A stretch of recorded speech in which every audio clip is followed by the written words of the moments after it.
a mais falada. Sim. Como que surge a maçonaria? Então, eu vou só tomar uma aguinha aqui rapidinho. Tranquilo. Como já se falou muito sobre esse assunto, eu vou tentar contar isso de uma forma diferente. Tá bom. Mas fora do normal. Vem do Egito mesmo ou não? Segundo eles, vem. É? Porque são conhecimentos... Na verdade, dá até pra andar mais pra trás. Sério? Vem de Atlântida, né? Se for... A Atlântida passou pro Egito. Caramba. Entendeu? Porque a ideia de Atlântida é o seguinte, os caras tinham conhecimento de alto nível, tinha tecnologia melhor que a de hoje. Era uma civilização mais avançada. Muito avançada, só que aí eles começaram a usar esse conhecimento pra dominar, pra subjugar, pro mal. Aí os deuses destruíram a Atlântida. E quando os deuses destroem a Atlântida, esse conhecimento é preservado por algumas poucas pessoas que sobraram daquilo ali. Esse conhecimento, então, ele sobrevive no Egito. Então o Egito vai tentar cultivar esse resto desse conhecimento. É claro que quando a gente fala de Atlântida, a gente está falando de uma coisa que, adaptando para a Bíblia, é o dilúvio, né? Ah, é? É, o equivalente ao dilúvio. O dilúvio que veio para destruir a Atlântida. Também. Que veio para destruir aquela civilização pré-diluviana que era... A Bíblia diz que naquela época o coração do homem era continuamente mau, né? Entendi. A Bíblia fala em Gênesis 6, meu espírito não vai mais contender com o homem porque ele é carne e os seus dias são 120 anos. Então depois de 120 anos veio o dilúvio. Só que o dilúvio não exterminou todo mundo, sobraram algumas pessoas, né? Segundo a Bíblia, tinha 8 pessoas na arca, né? 4 homens e 4 mulheres, né? Noé, Sem, Cã e Jafé e as esposas deles, né? E de Cã saiu os cananeus e saíram também os egípcios, né? Porque um descendente de Cã chama Misraim. Misraim é o nome hebraico para o Egito.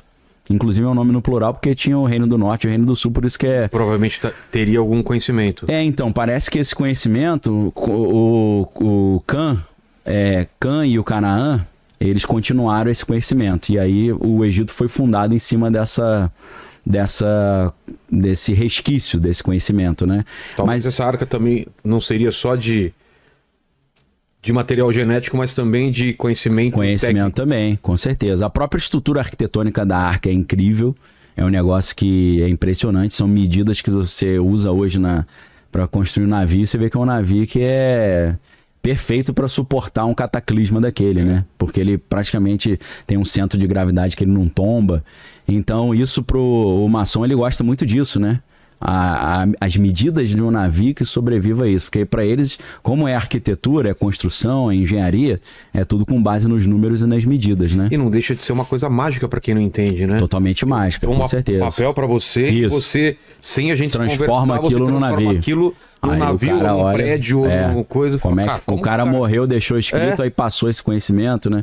Pro analfabeto daquela época era uma coisa totalmente fora do comum. Imagino que para eles viam essas pessoas até como com dons sobrenaturais. Sim. Então, né, geralmente que os maçons vão falar, né? Que a maçonaria surge nessa época quando os pedentros, para não dar vantagem pro inimigo, né? O pessoal do exército escondia o conhecimento de como fazer armas, catapultas, para não dar vantagem pro inimigo. Até porque você imagina, né? Hoje a bomba atômica. Bomba atômica é um conhecimento secreto também, oculto. Dizem até que a bomba atômica não existe, alguns, né? Que é outra coisa. Como assim? Que não é uma bomba exatamente, é um outro tipo de tecnologia, porque alguns acham que pela física é impossível você criar uma bomba atômica. Eu acho ignorância isso. Tá. Né? Mas imagina se todos os países do mundo tivessem bomba atômica. Ia ser um negócio complicado, né? O cara acordou chateado com a mulher e joga a bomba atômica no vizinho. Então, tem um lado bom de certos poderes, é bom não estar na mão dos malucos, né? Mas eles vão dizer isso, que esse conhecimento foi passando, aí de Atlântida passou para o Egito, do Egito passou para os gregos, né? Principalmente o Pitágoras, que foi para o Egito estudar, né? Aprendeu a matemática lá. O Tales de Mileto, primeiro filósofo, aprendeu matemática e filosofia no Egito. Foi assim que ele conseguiu ser o primeiro grego que previu um eclipse. Ele chegou pros caras e falou, ano que vem, data tal, vai ter um eclipse. Os caras, vai nada. Aí teve, esse cara é um deus. Ele falou, não, fiz umas contas que eu aprendi no Egito lá, pô. Nossa. Entendeu? Então, esse conhecimento vai passando nos grandes impérios, né? Egito ali, Grécia, Babilônia, Império Medo-Persa. Aí depois para os romanos, dos romanos esse conhecimento se mistura um pouco ali com os árabes vão guardando alguns desses conhecimentos, conhecimentos não só de engenharia e de guerra, mas conhecimentos esotéricos também, né? Conhecimentos espirituais, porque segundo um maçom italiano chamado Leo Zagami, ele diz que a magia foi a primeira arma de guerra. Porque o primeiro jeito de você destruir o cara pra ele era você fez um feitiço pra destruir o cara. Não era. Não, segundo ele né? Tá. A magia é a primeira arma de guerra que já existiu. Você descobriu um jeito de fazer um feitiço pra destruir seu inimigo, né? E ele acredita nisso, né? Então, não é por outro motivo que existe também um vínculo entre as sociedades de espionagem e o ocultismo também. Porque existe todo isso é um universo. A gente pode depois separar um dia para falar só sobre isso. Ou se quiser dar uma palhinha hoje. Na América, na Alemanha nazista, o que os caras fizeram com experiências com essa parte sobre paranormal, percepção extrasensorial, né? Total. E na Rússia também, né? Os russos desenvolveram muito isso. Os alemães, né? Eles tinham as sociedades deles lá, Thule, né? Tinha o princípio do Vril. No caso dos alemães, eu já indiquei esse livro aqui, vou indicar de novo, que é As Relíquias Sagradas de Hitler, que é do Sean Kirkpatrick. Esse livro aí é sensacional, porque vai mostrar o quanto de ocultismo e de sobrenatural motivava aquele maluco a fazer aquilo que ele fazia. Tem até uma questão louca de Atlântida também envolvida. O quê? E sem esse conhecimento é difícil você entender o que esses caras estavam querendo na Alemanha. Porque eles tinham um entendimento que para o mundo evoluir espiritualmente, a humanidade precisava abandonar as civilizações pré-diluvianas. Aquela ideia que a Atlântida fez besteira, tinha que eliminar os caras. Sim. Dentro de algumas linhas esotéricas, os deuses não conseguiram eliminar todo mundo do mundo de Atlântida, porque sobraram o Noé e os filhos, pô. Então, qual que era um dos entendimentos do esoterismo que Mas talvez tenham sobrevivido mais também. Mas ali tem um detalhe, por quê? Dos 3 filhos de Noé, Sem, Cã e Jafé, de Sem, você sai os semitas. Tá. E aí de Sem, ele tem um descendente chamado Éber, que aí vem os hebreus. Pô, vem tudo de lá, então. Aí qual é essa interpretação esotérica? Esses caras são pré-diluvianos. Estão no mundo ainda. Eles tinham que ter sido destruídos na Atlântida, pô. Então eles estão atrapalhando o mundo de evoluir, pô. Entendi. Aí o Hitler, naquela loucura dele, ele fala, temos que eliminar as civilizações pré-diluvianas que sobraram. Quem que era? Era o povo lá. Ele fez todo esse caminho. Tinha esse cálculo, Nossa, e que ele acreditava, se ele exterminasse esse povo e tivesse acesso a umas relíquias sagradas como a Arca da Aliança, a lança de Longino que perfurou Jesus, e ele realmente estava procurando isso tudo, isso é fato, não é só filme do Indiana Jones, não. Aquilo é real. O cálice. Tem um cara, um alemão, que era o Indiana Jones real, né? Que é o Walter Horn, o nome dele. E ele era obcecado com o Santo Grau. Ele tava essa lança e a Arca da Aliança. Essa história é claro que não é idêntico ao filme, mas tem base na realidade. Eu fiquei meio em choque, assim, porque eu assisto Indiana Jones desde criança, né? Aí eu falei, caraca, tem base na história, isso? Para pegar uma Faz sentido? Caraca, fiquei assim, não acredito, né? Até que eu achei esse livro do Sean Kirkpatrick, As Relíquias Sagradas de Hitler. Falei, caraca, tem documento histórico, comprova isso. Então ele achava que se ele conseguisse eliminar esse povo pré-diluviano, ele ia conseguir instaurar o terceiro Reich dele. Aquele reino milenar de 1000 anos. Então, para ele era uma necessidade. Aquela maldade que ele fez com o povo lá de Israel foi motivado por essa interpretação degenerada, esotérica, maluca dele, entendeu? Entendi. Isso ajuda a entender um pouco a maluquice dele.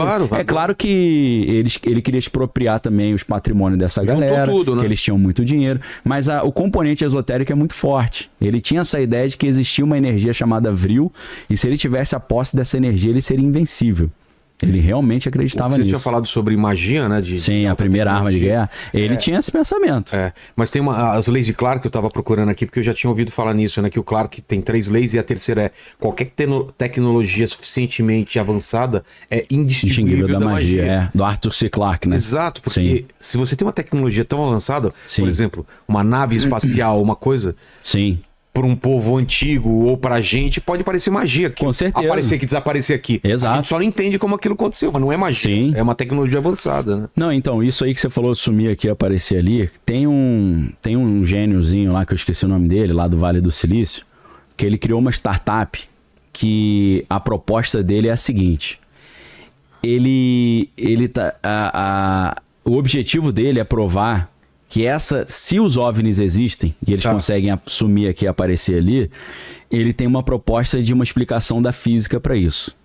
E a proposta é muito ousada, porque ele teria que fazer uma física da teoria de tudo. A unificação da física das coisas grandes, que é a teoria da relatividade do Einstein, da física com as coisas pequenas lá do Planck, da teoria dos quanta lá, que é a física quântica.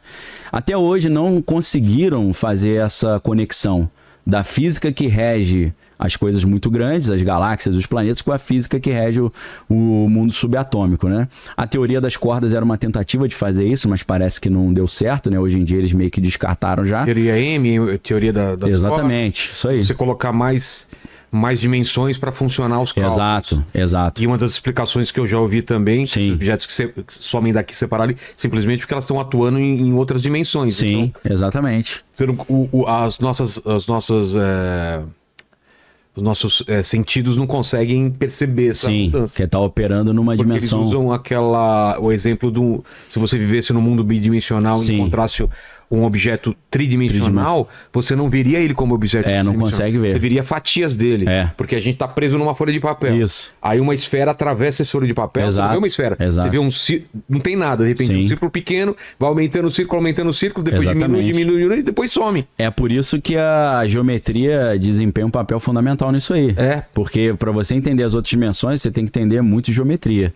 Aí entra a teoria da supersimetria, entra uma geometria de altíssimo nível que você tem que pensar um objeto que está em 7 dimensões ao mesmo tempo. Mas você estava falando desse cara do Vale do Silício, esse cara está querendo dizer o seguinte, a teoria dele é interessantíssima, ele já conseguiu mais de 20 milhões de dólares para esse projeto. Para pesquisa? Para pesquisa dele, lá no Vale do Silício. A explicação dele é o seguinte, esses objetos que a gente interpreta como OVNIs, eles conseguem operar no macro as regras da física quântica. Pô! Entendeu? Porque na física quântica, uma partícula pode sumir aqui e aparecer lá. Né? Isso não é uma surpresa, não é estranho. O estranho é um objeto físico do tamanho de um carro sumir e aparecer lá. Então ele diz que existe uma física que consegue aplicar as regras do quântico no macro. Cara, quântico é muito louco, né? É muito louco. Duas partículas separadas no espaço transferem essa informação com uma velocidade maior que o da luz. Sim. Então... Não, você vai ver o paradoxo de Thoma lá, explica que quando você tem um elétron potencial, aí o elétron potencial vira um elétron real, ele já ao mesmo tempo cria a antítese dele, o inverso dele. Por isso que o Einstein achava tudo isso meio... Aí ele ficava meio chateado, né? Pois é fantasmagórico essa parada. E é tudo muito aleatório, muito relativo, né? Então é tudo estatístico, né? Ele ficava chateado com a estatística. Cara, a ideia dele A ideia dele é interessantíssima, é genial, né? Se ele conseguir explicar que a física quântica está sendo aplicada a objetos grandes, né? Então ele está tentando fazer essa unificação. Isso é interessante pra caramba, né? Eu estou só complementando, você falou que é aquela do Arthur C. Clarke, né? Que seria indistinguível da magia. Mas é um pouco isso, né, cara? Hoje falando de física, né? Você tem o entrelaçamento quântico, né? Ou a ação fantasmagórica. Uma partícula aqui na Terra está conectada a uma partícula do outro lado do universo, que acontece com essa partícula, acontece com a outra instantaneamente. É muito estranho você imaginar isso, Total, né? Se fosse viajasse... Dizem que o Einstein propõe que nada viaja numa velocidade maior que a da luz. Sim. Demoraria milhares de anos ou milhões de anos para ir até lá e não ia ser... Então, e se você consegue fazer esse entrelaçamento quântico, ou consegue estabilizar isso, você consegue ter um meio de comunicação instantâneo no universo inteiro. Já pensou? Isso você tá ligado, você sabe disso, porque o problema dos 3 corpos é isso. Eles conseguem se comunicar, os alienígenas com a Terra por causa do entrelaçamento quântico. Verdade. E hoje a gente sabe que isso, em tese, é possível. Sófon, sei lá, ele usa o lance do sófon. Sim. Com neutrino também, que é uma partícula mais recente, comparada com o próton e o elétron, o neutrino seria possível fazer isso também. Então, eu acho que daqui a pouco muita coisa que a gente entende hoje como milagre, como mundo espiritual, vai ser explicado se essa solução da física ia aparecer. O quântico pode ajudar. Talvez algumas sociedades secretas já tenham descoberto algumas das soluções, eles estão guardando para eles. A gente ouviu muito falar sobre clonagem, não sei o que, e de repente desapareceu esse assunto. Nada pararam impede de falar, que esses caras não estão fazendo um monte de, com certeza, de teste, de pesquisa, e esse negócio já avançou pra caramba. Sim, com certeza. Eles fazem o diversionismo, que é distrair a atenção. Quando divulga, já é uma coisa absurda. Assim, com certeza. E aí já vulgarizou, tem um monte de clone aí, a gente não sabe, né?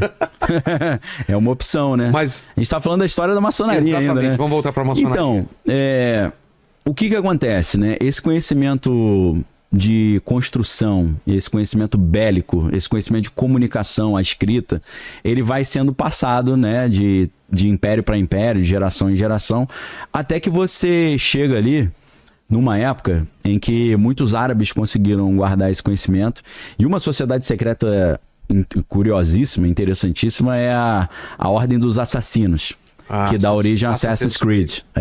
E dá origem também àquele Príncipe da Pérsia, né? Também?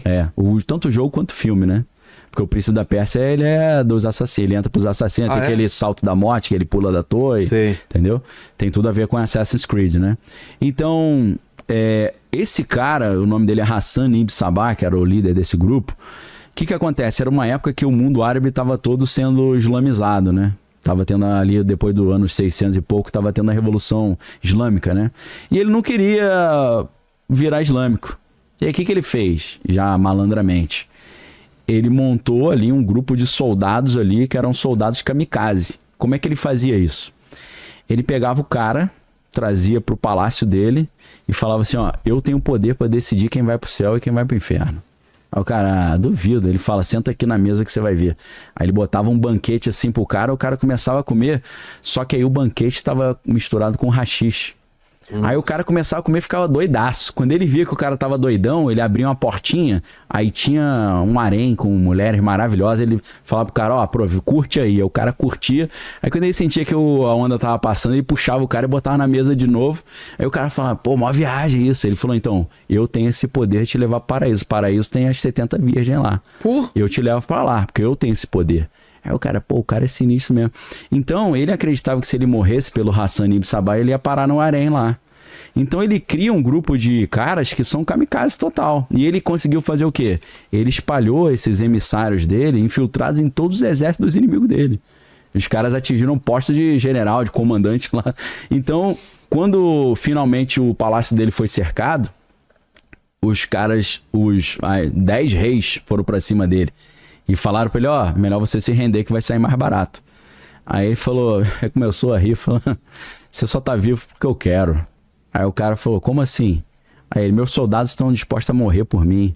Os caras, estão mesmo? Aí ele fazia assim com a mão, os caras pulavam de cabeça de cima do muro do palácio, morria. Sim. Aí os caras, pô, estranho isso, né? Aí o cara falou, meu irmão, te dou 24 horas pra você se render, amanhã eu volto. Aí o cara ia dormir e acordava com uma adaga dos soldados do Hassan ibn Sabah do lado da cabeça dele. Ele falou, pô, minha guarda tá infiltrada. Então ele ganhava, como é que ele ganhou esse poder? Se infiltrando e botando o haxixe para fazer os caras, né, acreditarem nesses poderes espirituais dele. O haxixe dá origem aos hashishim. Os hashishim são os assassinos. A palavra assassino vem dos hashishim. São os caras que eram da ordem do hashish ou dos assassinos do Hassan ibn Sabah.